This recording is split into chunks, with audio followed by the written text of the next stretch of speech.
Diabetes குறையாம இருக்கிறதுக்கான காரணம் இன்சுலின் ரெசிஸ்டன்ஸ் நம்ம எல்லாருக்கும் தெரியும். டைப் 2 டயபெட்டிஸ்க்கு முக்கியமான காரணம் இன்சுலின் ரெசிஸ்டன்ஸ் நம்ம எல்லாருக்கும் தெரியும். தைராய்டு நோய் வரதுக்கு காரணம் இன்சுலின் ரெசிஸ்டன்ஸ் நம்ம எல்லாருக்கும் தெரியும். அதே போல இன்னைக்கு பெண்களுக்கு ஏற்படக்கூடிய மாதவிலக்கு கோளாறுல இருந்து இன்னைக்கு உடல் எடை வரையிலும் எதனால ஏற்படுது? Insulin resistance. எங்க போனாலும் இந்த வார்த்தை இன்சுலின் ரெசிஸ்டன்ஸ், இன்சுலின் ரெசிஸ்டன்ஸ். எப்படி இன்சுலின் ரெசிஸ்டன்ஸை குறைக்கிறது?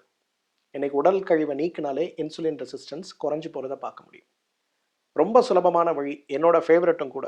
மா இலை, கொய்யா இலை, வேப்ப இலை கஷாயம். 1/2 லிட்டர் தண்ணி, 10 மா இலை, 10 கொய்யா இலை, 10 வேப்ப இலை நல்லா கொதிக்க வைங்க. 100 மில்லியா குறைங்க. 10 மில்லி விளக்கெண்ணெய் அதில் கலந்துருங்க. மாதத்துக்கு ஒரு முறை உங்களுக்கு என்னைக்கு ஃப்ரீயாக இருக்கோ அன்னைக்கு காலையில் வெறும் வயிற்றில் சாப்பிடுங்க. அன்னைக்கு ஃபுல்லாக ஒரு 4-5 முறை மோஷன் ஆகும். ஒவ்வொரு முறை டாய்லெட் போயிட்டு வந்த பிறகு கொஞ்சம் வெந்நீர் குடிங்க. அன்னைக்கு ஒரு நாளைக்கு மோர் சாதம், புளிக்காத மாவில் செய்யக்கூடிய இட்லி, தோசை, இடியாப்பம் மட்டும் சாப்பிடுங்க. நீங்கள் ஒரு பிளட் டெஸ்ட் எடுங்க இந்த கிளன்சிங்க்கு முன்னாடி.